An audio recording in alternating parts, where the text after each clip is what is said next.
Hello and welcome back to the channel. So now, the Nigerian presidential elections has been and gone, although the dust has not yet fully settled. But President Buhari, Malam Buhari, has been declared the winner. No surprises there. We always knew that President Buhari was always going to be declared the winner come what may. So that's happened as predicted and as is predictable. So that has now happened. So now what next? What does this portend for the Nigerian state? So is President Buhari being declared the winner of this round of elections, a victory for the Nigerian state and or the Nigerian people? So let's examine that. Now, President Buhari being declared the winner is not anything new because we've already experienced 4 years now of President Buhari, and these 4 years that we've experienced of President Buhari is not our first encounter with President Buhari. We've been encountering President Buhari as General Buhari, as Brigadier Buhari, as Malam Buhari, as anything Buhari over the course of the last 40 odd years or so. So it's nothing new. But we've now experienced him now in these 4 years of democratic dispensation. So what has been the Nigerian experience of that 4 years that we've had under Buhari's rulership? I say rulership, not leadership, because of course I think even the most ardent Buhari supporter will concede that he's a ruler and not a leader. So how has that 4 years, how has those 4 years that we've experienced under President Buhari's rulership, how has that fared for the Nigerian state and the Nigerian people? Because we have to examine that in order to project for the next 4 years. So the last 4 years of Malam Buhari has been one of the most grueling, has been actually the most grueling experience that the Nigerian state has ever suffered. The economy has virtually collapsed. There's been no real direction in terms of an economic thrust. There's no real security in the land. In fact, the security has worsened. The Boko Haram are still out there, still as potent as ever. And added to that, we now have the Fulani herdsmen. Now, this Fulani herdsmen phenomenon is quite a very strange thing in the Nigerian state, because you have these people marauding through the country, driving cattle, and people are saying that, look, the days of driving cattle through fallow land are long gone, because development is coming to the people. Things are being built, hospitals, infrastructure, road, etc. And President Buhari is insisting that the cattle routes of the 1960s still has to be enforced. So that tells you everything that you need to know. And these herdsmen, these Fulani herdsmen, they are not like passive farmers. They are effectively a terrorist organization, because no cattle rearer carries an AK-47 except of course is intending to cause havoc, and that intention to cause havoc we've seen played out severally over the course of the last 4 years or so. And what has been President Buhari's response to all this? Oh, we will catch the perpetrators, etc. But that has never happened. Not once has anybody been ever held and taken to the courts. Not once has a Fulani herdsman been ever apprehended, never mind being presented in a court of law. So that has never happened.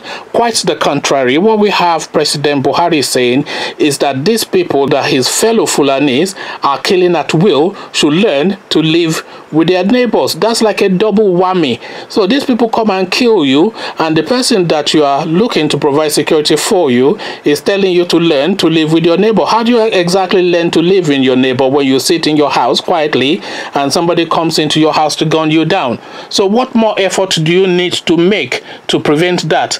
To move from your house, if you move to another land, they'll still chase you down. So he's saying that his people will continue to traverse the length and breadth of that country at will and doing as they like. That's effectively what he said, and he said that on national television as well. So this is not me gainsaying, these are his actual words. So this is what we've experienced in terms of security. Kidnapping has gone up, and the other soft criminalities like pickpocketing, like prostitution. A girl with almost like a master's degree will still walk the streets to pay her rent. You know, this is really the sort of Nigeria that we have now under this Buhari dispensation. So now, what will change in the next 4 years?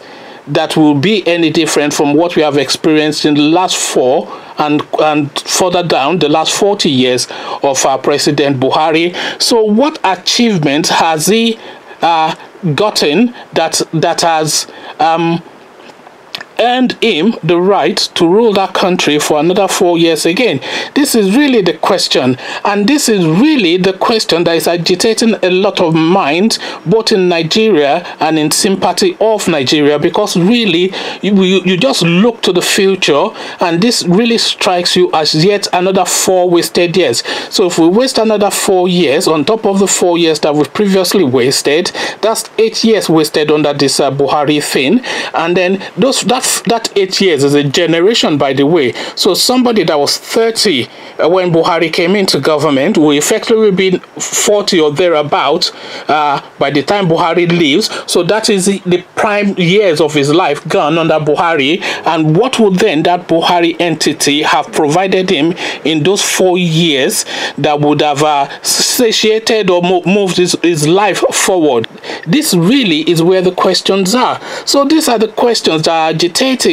Who is the winner in this game of politics that's just transpired? Has the Nigerian people won? Is there a victory for Nigeria there? Can Nigeria and Nigerians rescue a victory in these 4 years that is coming? Because these 4 years that is coming, for me, portends dark cloud.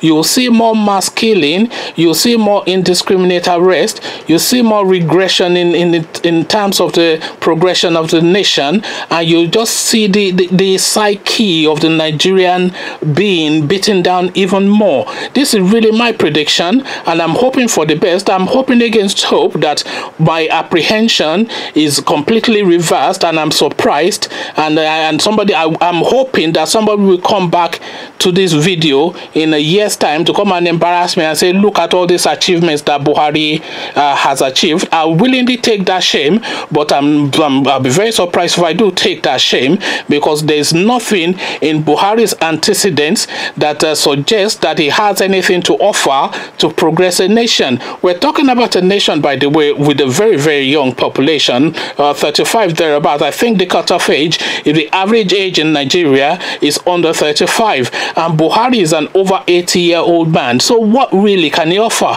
So really, is the presidential elections that's just gone, with Buhari being declared as the winner, a victory for the Nigerian people or a victory for dark forces? So this is the conversation that I am inviting.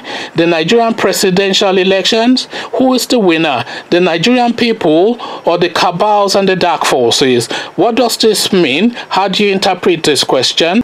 Let's have that conversation in the comment section. And before I meet you in the comment section, by the way, please remember to subscribe, because the subscription is needed to keep the YouTube algorithm happy, so that we are able to then reach even more people and invite even more people into our conversation. So if you click on that subscribe button, then you meet me in the comment section and we'll carry on this conversation there. So I'll leave you here, meet you there, and I'll say peace.